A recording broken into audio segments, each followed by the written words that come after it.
வணக்கம் நேயர்களே, இது இமிகிரேஷனும் நாமும் வாரம் தோறுமான கனேடியன் இமிகிரேஷன் சம்பந்தப்பட்ட நிகழ்ச்சி. இந்த நிகழ்ச்சியை டிஇடி தொலைக்காட்சியின் அனுசரணையோடு இந்த வாரமும் எடுத்து வருகின்றோம். அந்த வகையில் இதனை தொகுத்து வழங்குபவர் எனது பெயர் நமு பொன்னம்பலம்.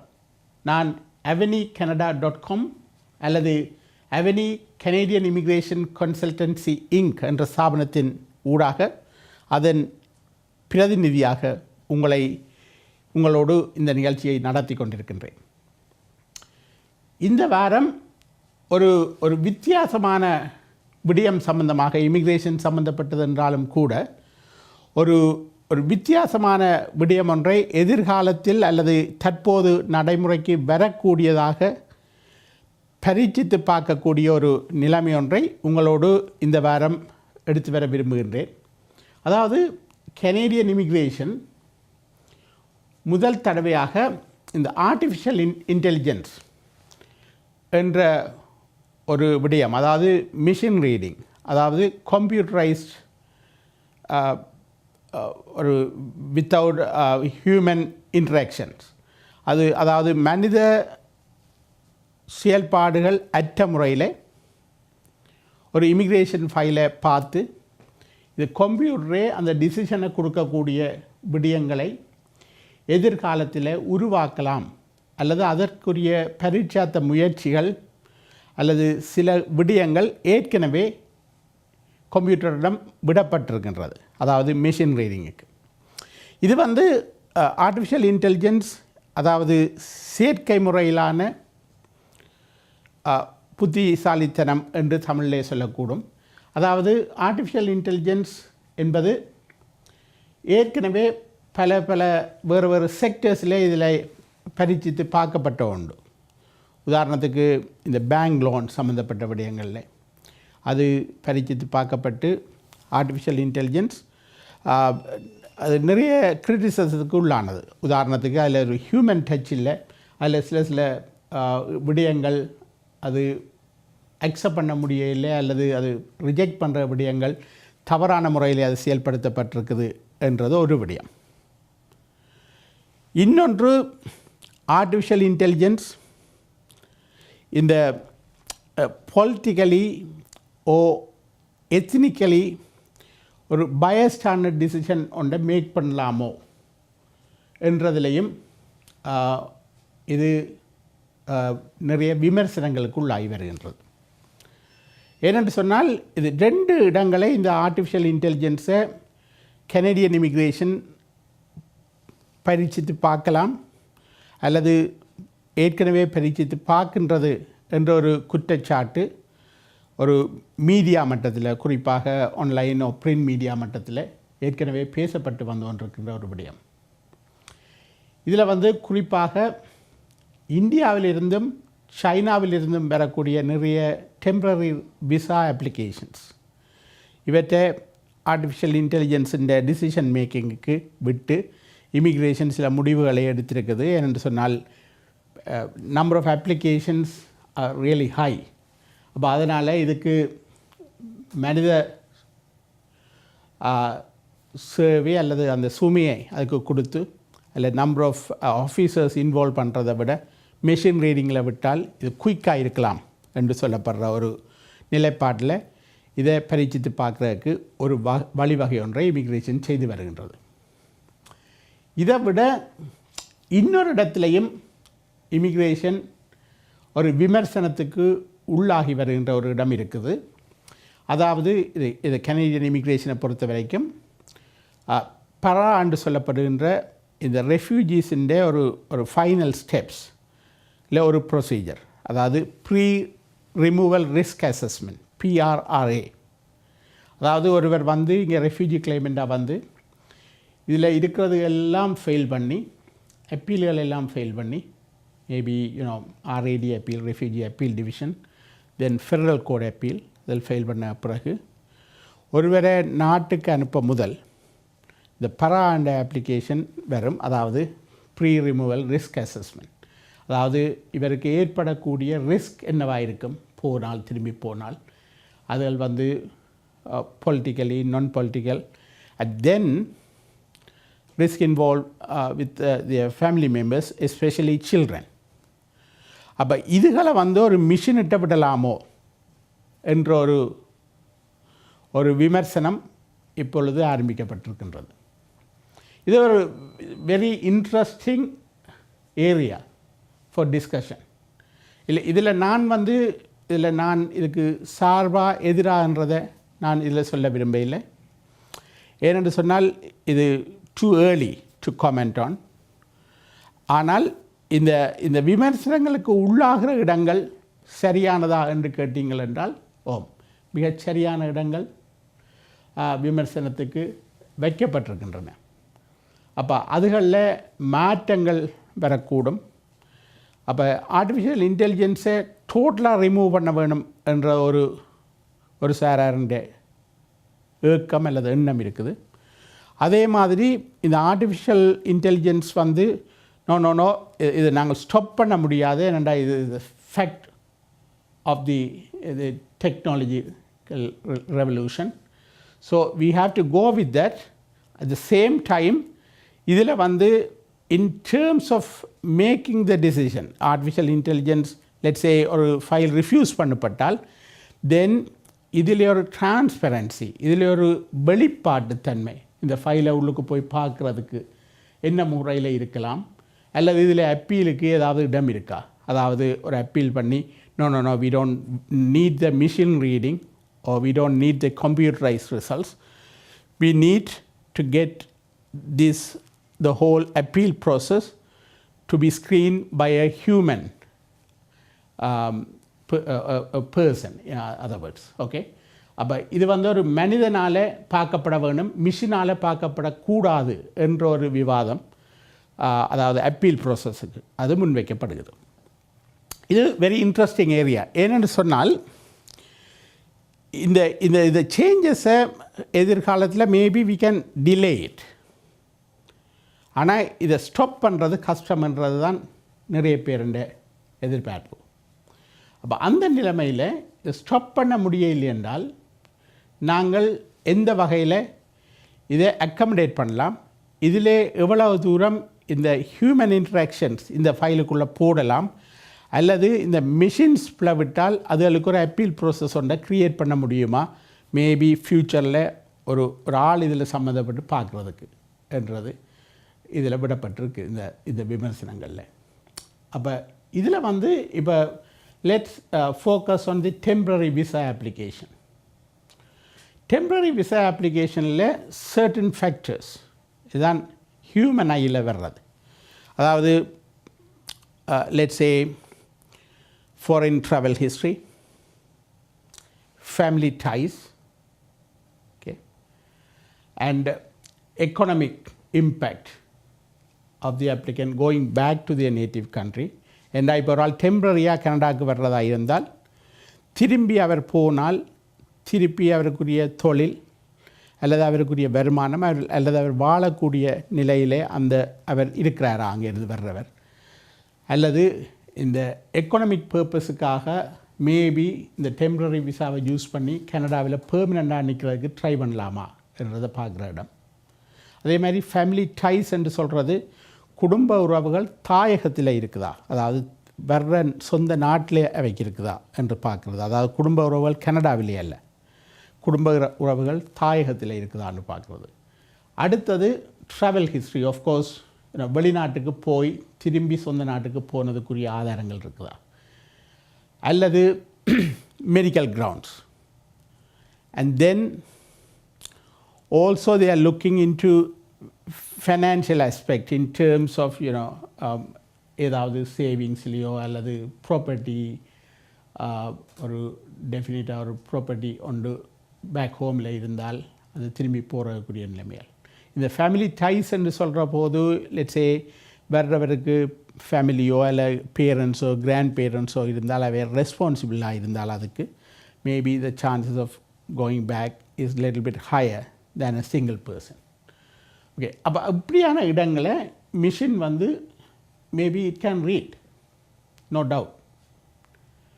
ஆனால் இதில் வந்து இது அல்கோரிதம்ஸ் என்று சொல்கிறது. அதாவது இந்த லாங்குவேஜ், மிஷின் ரீடிங் லாங்குவேஜ், இது எப்படி வடிவமைக்கப்பட்டிருக்குது என்றதை இப்போ உதாரணத்துக்கு இந்த ஆர்டிஃபிஷியல் இன்டெலிஜென்ஸ் இந்த பேங்க்ஸ் லோன்ஸுக்கு பாவிக்கப்படுறது உண்டு. ஆர்டிஃபிஷியல் இன்டெலிஜென்ஸ் இன்னொரு இடத்துலையும் பாவிக்கப்படுது, இந்த employment recruitment area, job agencies general or any recruiter or even any job interviews. Let's say thousands of application வந்ததுன்னா artificial intelligence software யூஸ் பண்ணி maybe they will pick certain number of resumes. Out of that then human eye அதுக்குள்ளே போய் திருப்பி interview பண்ணி ரிசல்ட்டை கொடுக்குறது அடுத்த section. அப்போ இதில் வந்து இப்போ ரெஸ்யூமி ப்ரிப்பேர் பண்ணுற ஆட்களுக்கு தெரியும், அல்லது ரெஸ்யூமியை ப்ரிப்பேர் பண்ணுறது கம்பெனிஸ் வைக்கும். அவைகள்கிட்ட சில பேர் நாங்கள் ரெஸ்யூமியை ஹேண்ட் ஓவர் பண்ணால் இந்த லாங்குவேஜ் ஓ டெர்மினாலஜி, அது மிஷின் என்னென்ன சொற்பிரயோகங்களை எடுக்கும், என்னென்ன சொற்பிரயோகங்களை அதை தவிர்க்க வேணும் என்றதை ஒரு அந்த அல்கோரிதம் அதை புரிஞ்சு கொண்ட ஒரு ஆள் அதுக்குரிய மாதிரி ரெஸ்யூமியை வடிவமைக்கலாம். அப்படின்னா the first stage itself will easy pass. அதாவது இது கியூ ஜம்பிங் மாதிரி, அதாவது ஒரு thousands of application போகிற இடத்துல ஒரு ஜப்புக்கு ஒரு பெர்ஃபெக்டான ரெஸ்யூமி பில்டர்கிட்ட கொடுத்தால் அவர் கொண்டு வந்து உங்களே இந்த ஃபர்ஸ்ட் செலெக்ஷன் க்ரைட்டீரியாவில் மேக் ஷோ பண்ணி போட முடியும். இது வந்து ஒரு விதத்தில் ஆர்டிஃபிஷியல் இன்டெலிஜென்ஸை சீட் பண்ணுற முறை, ரைட்? அப்போ அப்படி என்று சொன்னால் அப்போ இந்த ஆர்டிஃபிஷியல் இன்டெலிஜென்ஸ் ரீட் பண்ணுற லாங்குவேஜை நாங்கள் விளங்கி கொண்டு அதுக்குரிய மாதிரியான இன்ஃபர்மேஷனை நாங்கள் கொடுத்தால் மேபி ஒரு ரெகுலர் பர்சன் ஒரு பேப்பர் ப்ராசஸ்லேயோ ஆன்லைன்லேயோ அப்ளை பண்ணி ஹியூமன் ஐயில் இந்த பேப்பர்ஸை ரீட் பண்ணுற ஒரு ஆளுக்கும், அதே மாதிரி இதை இந்த டெர்மினாலஜியை விளங்கி கொண்டு ஒரு ஆள் அதுக்குரிய லாங்குவேஜ் அல்லது டெர்மினாலஜியை அல்லது சொற்றொடர்களை பாவித்து அந்த அப்ளிகேஷனை ப்ராசஸ் பண்ணால் the same applicant might go through in the first step itself without getting a refusal. அப்போ இன்னொரு விதமாக சொன்னால் ஒரு ஆள் சில சமயம் ஒரு ஆளுக்குள்ளால் போய் விசா எடுக்க முடியாத ஒரு ஆள் இந்த ஆர்டிஃபிஷியல் இன்டெலிஜென்ஸ் வந்தால் அதுக்குள்ளால் ஈஸியாக போய் இந்த விசாவை எடுத்துக்கொள்ளலாம். இது ஒரு விமர்சனத்துக்குரிய விடயம். அப்போ இந்த இடங்கள் உற்று நோக்கப்படுகிறது. இந்த இப்படியான இடங்களில் இது ஒரு சாதாரண நிலைமை அல்ல. இப்போ உதாரணத்துக்கு Canadian government wanted to spend in the last budget 2017 budget அதில் $125 million Canadian dollars invested towards AI, artificial intelligence. அப்போ இதில் வந்து 3 சென்டர்ஸை கனடா அதை பேஸ் பண்ணி அதை ஆப்ரேட் பண்ண விரும்புது. ஒன்று எட்மிண்டன், Alberta, and then Montreal, and then Toronto. There are 3 institutes working under CFAR and another organization. It's all funded by the Canadian government to create more jobs or educate more students in the field of artificial intelligence and to do more research on artificial intelligence and create jobs in the field of artificial intelligence and then reinvest those results and research fellows into the artificial intelligence. அப்போ இதுகள் எல்லாத்தையும் base பண்ணித்தான் Canadian government almost $125 million இதுக்குள்ளே invest பண்ணுது. அப்போ இதில் ஒரு portion of that investment going to be used by the Canada Immigration with the support of the federal government to create or to use the artificial intelligence to screen these TRV applications. For example, one, TRV meaning temporary resident visa or temporary resident permits application. இது வந்து mostly they wanted to try that on China and India first. இதுக்குரிய செயல்பாடுகள் நடந்து கொண்டிருக்கு. அப்போ இதுதான் இப்போ இந்த மீடியாவில் கிரிட்டிசிசத்துக்கு உள்ளாகிற இடங்கள். அப்போ இது சரியா தவறா என்றதை விட இதோட ரிசல்ட்ஸ் வந்து என்ன மாதிரியான இம்ப்ளிகேஷன்ஸை ஏற்படுத்தும் சமூகத்துக்கு இடையில் என்றதில் கொஞ்சம் நிறைய முரண்பாடான விடயங்கள் இருக்குது. Many contradictions. என்று சொன்னால் there is no appeal grounds after this is done. Okay, appeal grounds in the sense, அதாவது இப்போ let's say in European Union they are also using artificial intelligence on certain category of visas, but on their area of artificial intelligence expertise அவையில் என்னத்தை செய்யணும் என்று சொன்னால் European Union, in case if the applicant feel it is a wrong decision, then they can reapply and ask the department for a human to look into this application. அப்போ அதைத்தான் இந்த கிரிட்டிசிசத்துக்கு இதை முன்வைக்கிறார்கள், அந்த விமர்சனத்தை முன்வைக்கிறார்கள் சொல்லிடும். இப்படியான ஒரு சிஸ்டம் ஒன்றை இதை க்ரியேட் பண்ணுறது பெட்டர். அதாவது இதை அவுட்ரைட்டாக ரிஜெக்ட் பண்ணாமல் இதை ஓகே இதை நாங்கள் தவிர்க்க இயலாது, இதுதான் ஃப்யூச்சர், அதனால் இதை அப்சர்வ் பண்ணுறோம், ஆனால் இதை அலோவ் பண்ண வேணும் கனேடியன் கவர்மெண்ட். ஆனால் அதில் இன்னொரு இடமும் ஒரு ரிஸ்கியான இடம் இருக்குது இந்த ஆர்டிஃபிஷியல் இன்டெலிஜென்ஸை பொறுத்த வரைக்கும். அந்த ரிஸ்க் என்னென்று சொன்னால், இவ்வளவு நாளும் கனேடியன் இமிக்ரேஷன், அதாவது ஒரு ஆள் இந்த ஃபைலில் என்ன முறையில் இந்த ஃபைல் ரிஃப்யூஸ் பண்ணப்பட்டிருக்கு, என்ன காரணத்தினால ரிஃப்யூஸ் பண்ணிருக்குன்னு கேட்டால் தி ஃப்ரீடம் ஆஃப் இன்ஃபர்மேஷன் அந்த கேட்டகரியில் ஒரு அது ஹியூமன் ரைட்ஸை பேஸ் பண்ண ஒரு கேட்டகரி, அந்த அளவில் மனித உரிமைகள் சம்மந்தப்பட்ட நிலைமையில் அந்த இன்ஃபர்மேஷனை டிபார்ட்மெண்ட் ரிலீஸ் பண்ண வேணும், என்ன க்ரைட்டீரியாவில் வச்சுக்கொண்டு நாங்கள் இந்த ஃபைலை ரிஃப்யூஸ் பண்ணியிருக்கிறோம். லெட்ஸ் சே ஆர்டிஃபிஷியல் இன்டெலிஜென்ஸ் டிசிஷனில் ஒரு 10 ஃபைல்ஸ் ரிஃப்யூஸ் பண்ணப்பட்டால் இதை ஃப்ரீடம் ஆஃப் இன்ஃபர்மேஷன் பேசிஸில் கேட்டு அந்த தகவல்களுக்கு கிடைச்சால் then the Canadian immigration going to give the information how the algorithms work in refusing this particular file. A very interesting phenomena. ஏனென்று சொன்னால் artificial intelligence தான் இதை செலக்ட் பண்ணுது, ரிஃப்யூஸ் பண்ணுது. அப்படின்னா என்ன ரீசன்ன்றதை ஃப்ரீடம் ஆஃப் இன்ஃபர்மேஷனுக்கு உள்ள கனடியன் இமிக்ரேஷன் கொடுக்க வேண்டியதாக இருக்குது. அப்போ அப்படி கொடுக்குறதா இருந்தால் இமிக்ரேஷன் என்ன ரீசனுக்காக ரெஃப்யூஸ் பண்ணது, என்னென்ன அல்கோரிதம், அதாவது என்னென்ன terminology or language used or the artificial intelligence or the computer looking for that certain terminology. அப்போ இதுகள் கிடைக்காதபடியாக இதைத்தான் ரிஃப்யூஸ் பண்ணதா இந்த ரிப்போர்ட் சொல்லும். அப்போ அதே ஒரு 10 ரிப்போர்ட்டை ஒரு ஆள் எடுத்து படிக்கக்கூடியதாக இருந்தால் 11வது report the same algorithms will be checked by ordinary person and then they can use the same algorithm in the future application. அப்படி என்றால் அதில் பிறகு ரிஃப்யூஸலே இருக்காது. அப்போ இதை ரிலீஸ் பண்ண முடியுமா கனடியன் இமிக்ரேஷன் என்றது ஒரு டிபேட்டபிளான விடயமாக வந்திருக்கு. அப்போ இதை ரிஃப்யூஸ் பண்ண தவறினால் இது ஹியூமன் ரைட்ஸ் இஷ்யூ. அப்போ இது ஆர்டிஃபிஷியல் இன்டெலிஜென்ஸை இந்த இடத்துல அப்ளிகேபிளாக போட்டால் இது என்ன மாதிரி இதை ஹேண்டில் பண்ணுறது என்றதில் Canadian government, specially federal government and the research institute involved with these organizations, they are getting involved.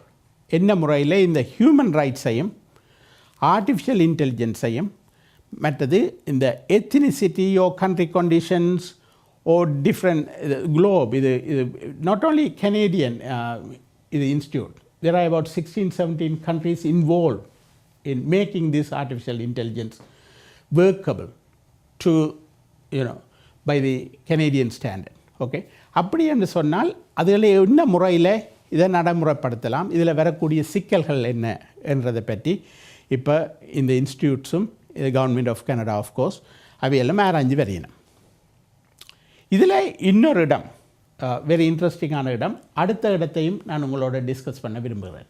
எனவே இந்த அடுத்த இடம் எது என்றதை நாங்கள் பார்க்கணும். அதாவது இந்த PRRA முதல் நான் குறிப்பிட்டபடியும் ப்ரீ ரிஸ்க் ரிமூவல் அசஸ்மெண்ட். இதில் not only individual involve, children are involved. Maybe Canadian born children are involved. If the family is already here for 5-6 years and based on the artificial intelligence report, இவங்க வந்து ஒரு ஆளை டிப்போர்ட் பண்ண இல்லை ஒரு ஃபேமிலியை டிப்போர்ட் பண்ண டிசைட் பண்ணால் it's more then one person. It's a complications are very large. அப்போ இது வந்து இப்போ லெட்ஸ் சே ஒரு ஆள் வந்து தான் நாட்டுக்கு போகிறதுக்கு பயப்படுறார் for political reasons, maybe imprisonment or detention or torture.